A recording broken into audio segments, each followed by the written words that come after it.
What's going on, everybody? My name is Jeremiah Van Wagner, your purpose alignment coach, helping children of light to shine in times of darkness. Here we are on what is today? I think it's day 72 of my 100 days of becoming. So I woke up this morning and I had some plans to share some topics with you on a whole nother topic. But as I was going through my notes, I seen some stuff and I opened up the notes and I tried to go live a couple of times today about it. And in the process, um, the volume on my mic, I didn't realize that the light was green and not blue, but it was low, and so I had to unlist both of those. But if you got to see it and you're here now, then you know that we're here discussing the notes that I found where I had went through a couple of different things, and so we're just gonna walk through with you now. I have a lot of different content for this. We're gonna walk through it together though, and I'm gonna give you all a video as well that actually helps you to be able to uncover this stuff and be able to understand that I'm not saying necessarily this is true. I mean, if you're a regular to this channel, I'm sure by now you've noticed that I share a lot of juxtapositions to spiritual ideas, kind of really to help everyone be able to realize that many different people feel and think many different ways, but there's one thing that I believe we can all agree on, and that is that we are creations. Therefore, in order to be a creation, you would have to have a creator. We also agree that creators create with a purpose, because we are creators, and we know that if we were to make something, that we would have a purpose for that thing. We're not aimlessly just creating stuff for no reason. Well, I guess we sometimes do. I have lots of shows I've prepared and short scripts that I've written that I have not done anything with, and some I may not ever do anything with. I've created hundreds of them, and I was pre-planning material for this show, and I was going to pre-record everything, and then I decided not to do that. And so now I have a lot of material. So I guess but it had a purpose. It's not going to fulfill it. When I created it, it had a purpose. And so, just like the Creator created us with a purpose, our purpose is for others. I genuinely believe that our purpose, our talents, our abilities that we have are not for ourselves, but for others. And therefore, I arrive at that we can all agree that we were created to serve others. And if I'm not dogmatic at all. You can agree with me and not disagree with me. But if you do believe that there's an authentic you that you would like to get to know, you would like to grow in your spirituality, or if you would like to, if you've already been spiritually awakened and you would like to ascend to higher levels and join me on this journey to our higher self, then I welcome you and I really appreciate it. But tonight, I have a couple of questions I want to ask. The first question I want to ask is, was Abram of the Bible a channel for divine wisdom?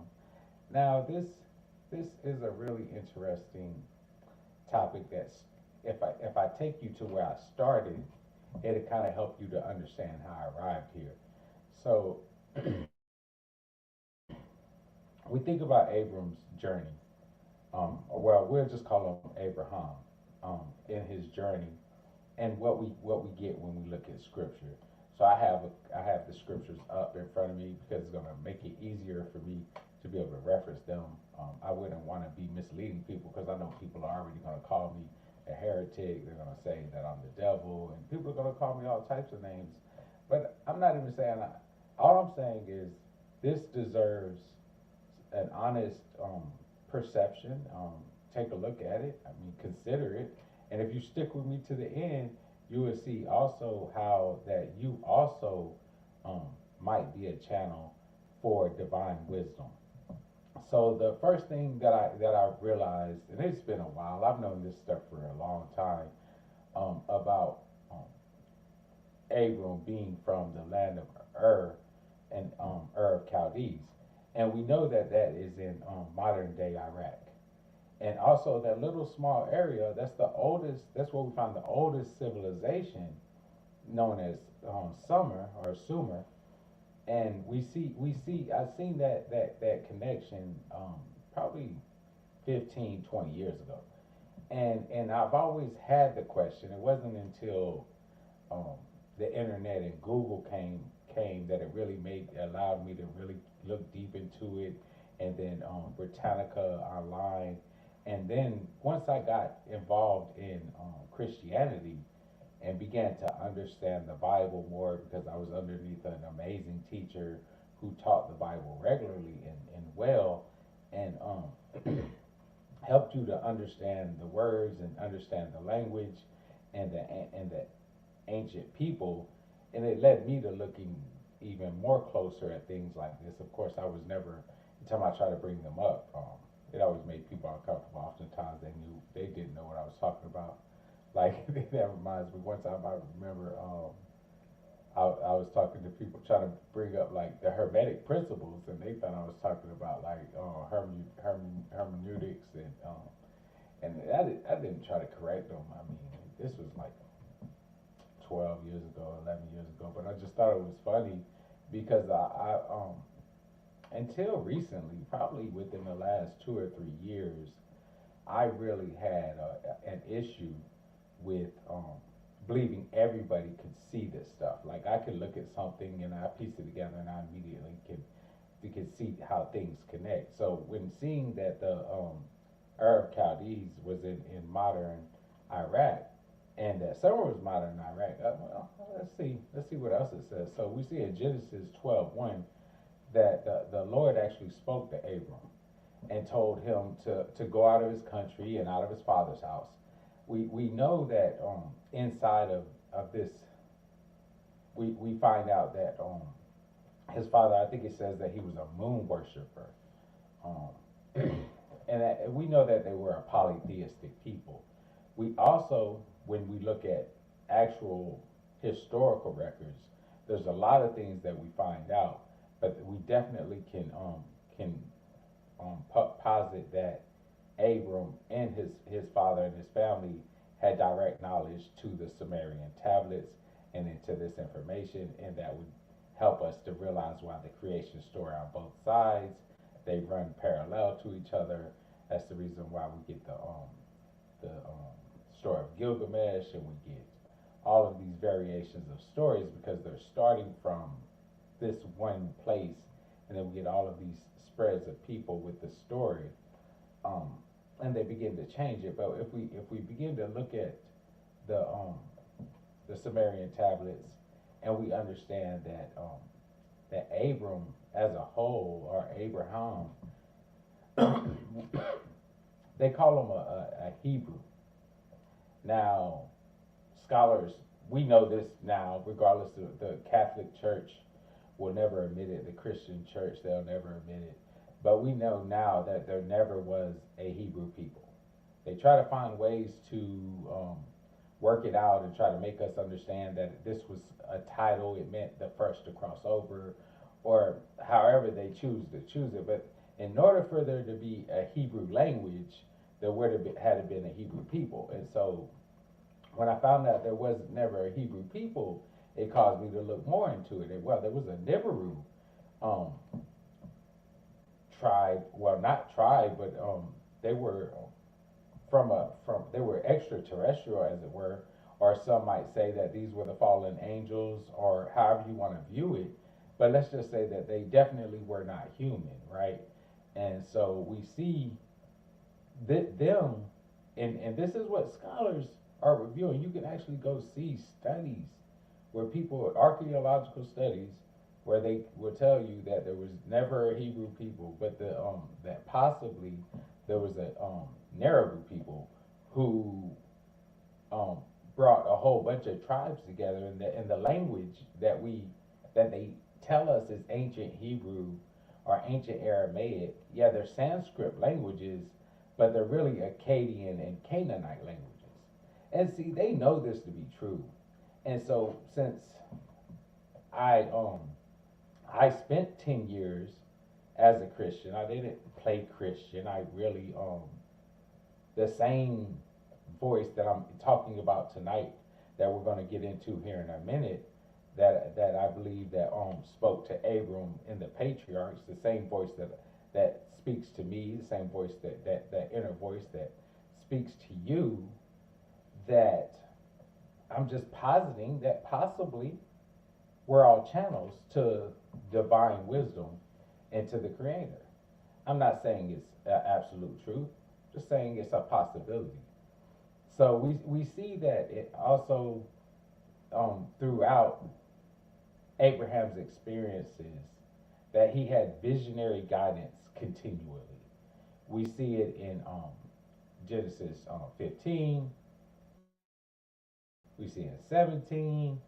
Now these are actual experiences. These are real experiences. We also we know that Moses, God called to him out of the burning bush in Exodus chapter 3. It said, "Do not come near it. Take your sandals off your feet." Remember that? It's. Do you have those type of experiences?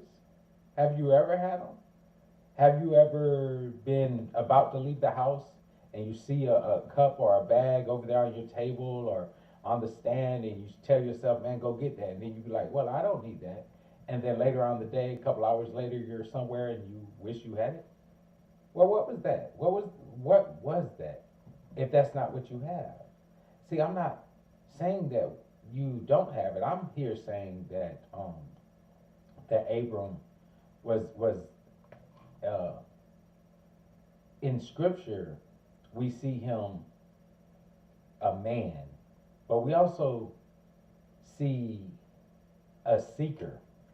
He's one who's asked by a invisible voice, calls to him from beyond, and this man Abram, he's of course, like I said, we're going to call him Abraham, who we call, and we know him to be the father of faith, but his story is not something that we look at as history, but it is something that it shows us a bridge between divinity and humanity.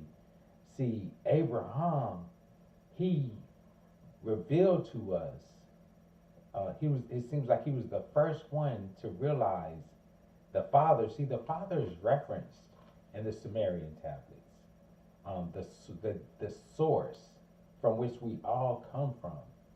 We know that we all come from one source. Um, the Indians know it. The Christians, we know it. The Catholics know it. There's only one source. Divinely and innately, we feel the interconnection to all things.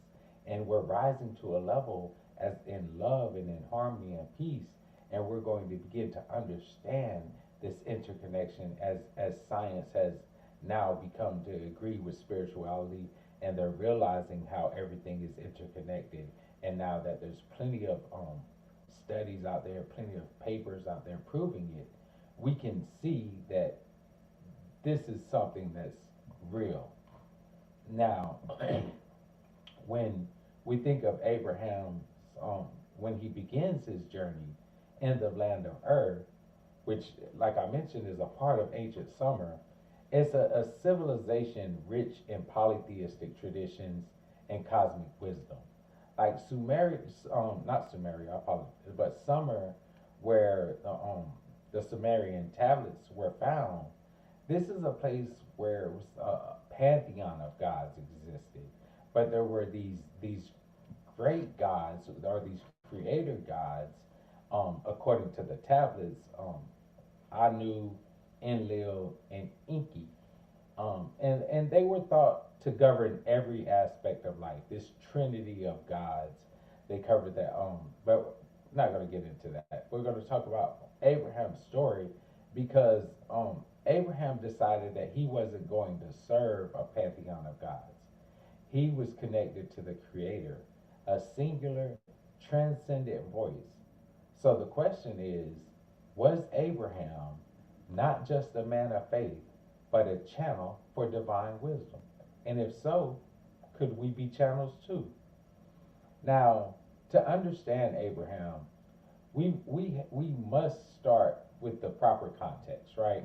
I can't just sit up here and say things because I read them and I thought them and then I made the connections and then expect that everybody is able to follow where I'm going.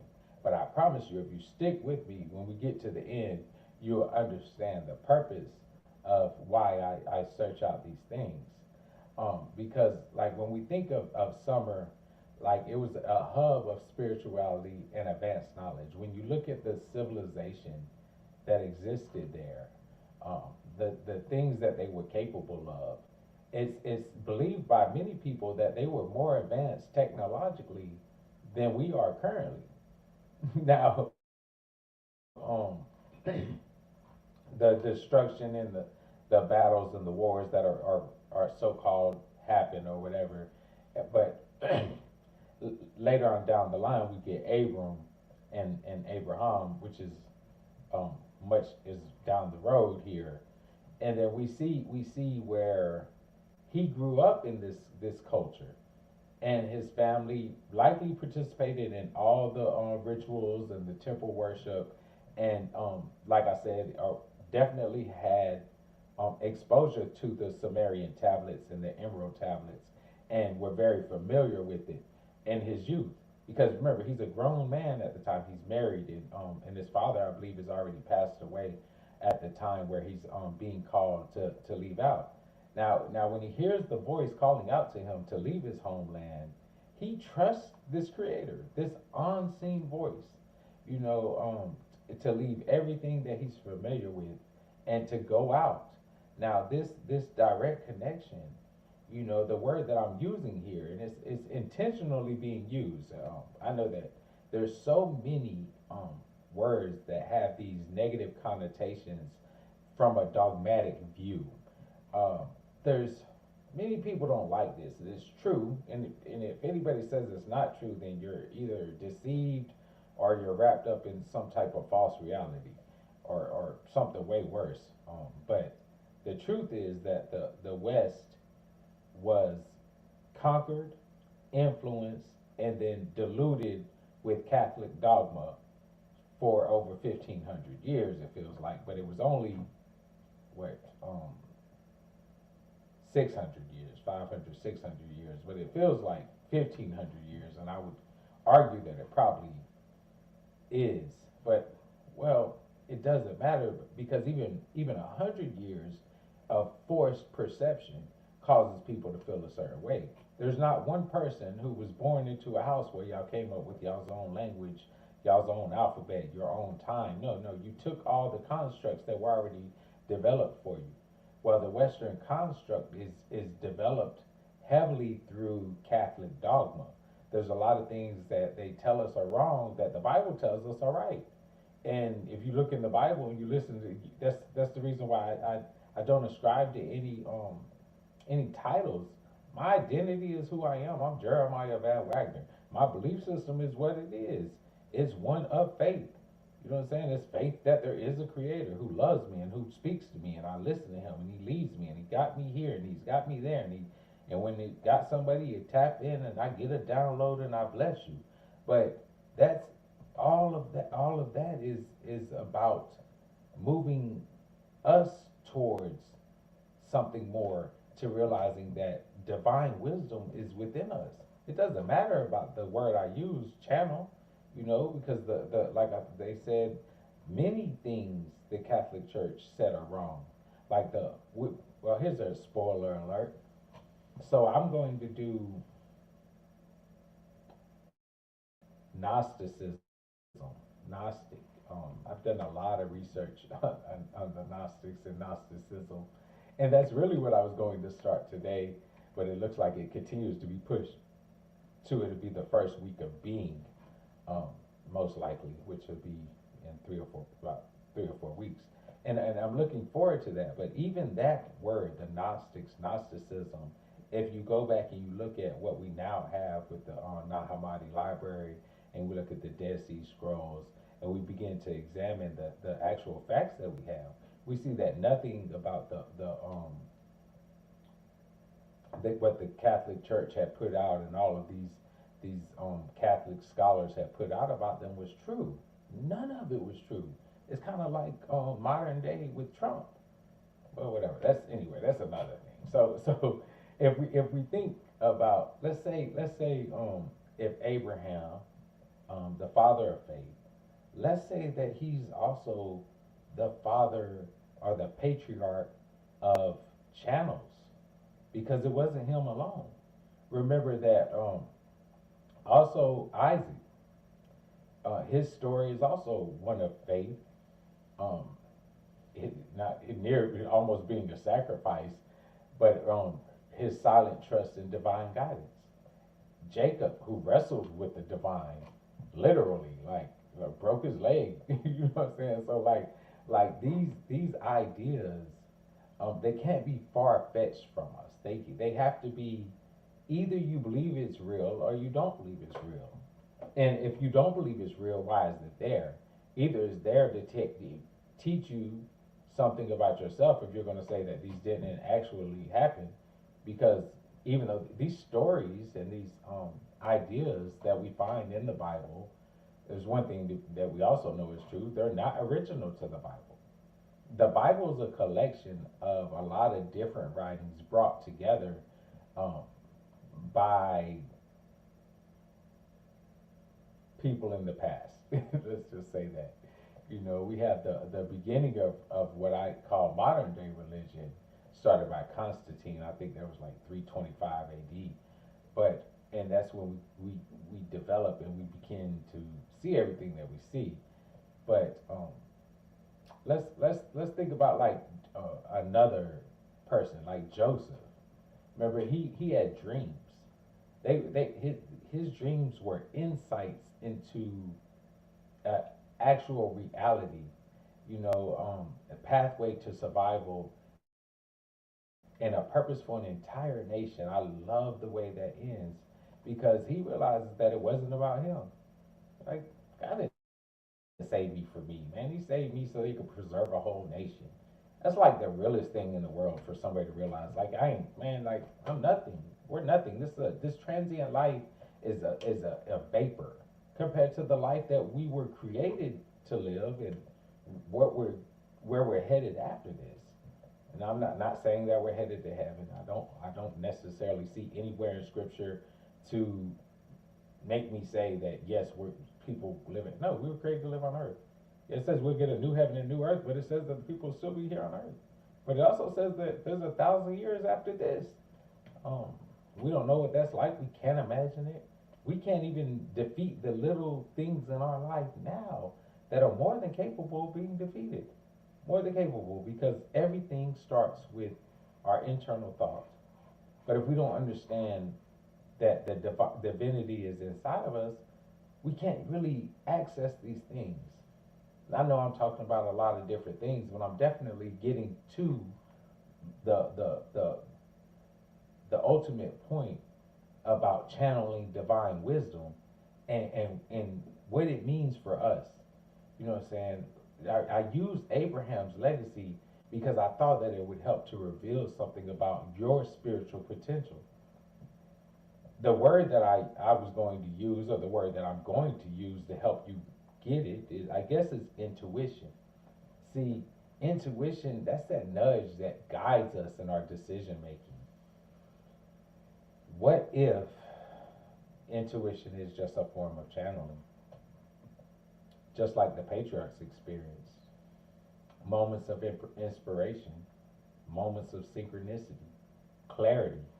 You know, that these things echo divine whispers, similar to the ones Abram followed. See, through prayer, meditation, or simply listening to that still small voice within, we too can connect to the Creator. See, it's a practice though. You must learn to quiet the mind. It's hard to quiet the mind for a minute, 2 minutes, 3 minutes, especially at first, and then 5 minutes, 10 minutes, 20 minutes. But with practice, it can be done.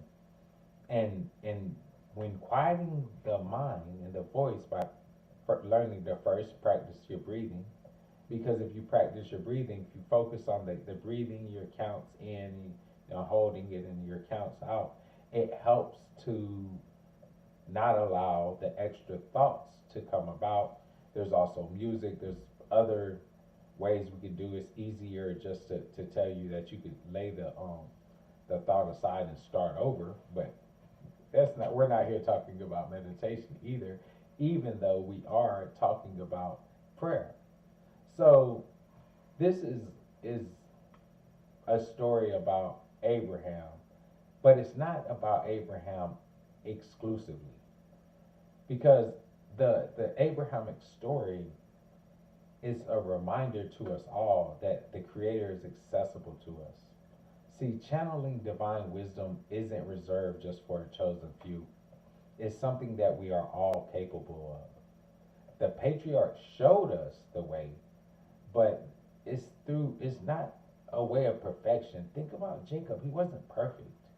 It's the journey is one of faith, it's one of struggle, it's one of purpose. Because their legacy invites us to explore our own connections to source, our own connection to divine wisdom, and to embrace our role as channels of wisdom in our own lives. See, I have a lot of notes and I have a lot of different things that I wanted to touch on tonight, but I really feel like this has really gotten longer than I hoped it, but and I've been a lot of different places because I digress a little, hopefully tying it in and drawing you in so that you understand that within you there's something greater than you are, greater than the perception of yourself. Like I think on yesterday's video or a video recently, I think today's Monday, so I didn't do a video yesterday. But the last video I had done, I talked about perception. And I talked about our perception being way more simple than we think. And if it was a dot on the middle of a poster board in the middle of the earth, which is in the middle of the universe, and that's because our perception has come from our experiences and our actual life and things that are near to us that we're aware of and paying attention to. So your perception is so limited. My perception is so limited. And so I want to open your perception to become more self-aware, and now consider that if Abraham's journey was one of courage and trust, what would a journey of courage and trust look like for you?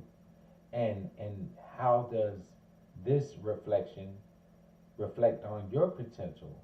He left everything that he knew and went out and followed the voice and had great success, greater than we ever could imagine. But think about it. Here we are thousands of years later talking about it. And maybe it starts with a moment of stillness. Maybe take a step towards your purpose. Or just have the willingness to pray. Listen to the voice. Take that journey within. This is an open invitation to rediscover what it means to be in harmony with the divine source. Are you going to answer the call? I want y'all to stay motivated, stay elevated, stay vibrational, and I'll see y'all on the next one. Thank you.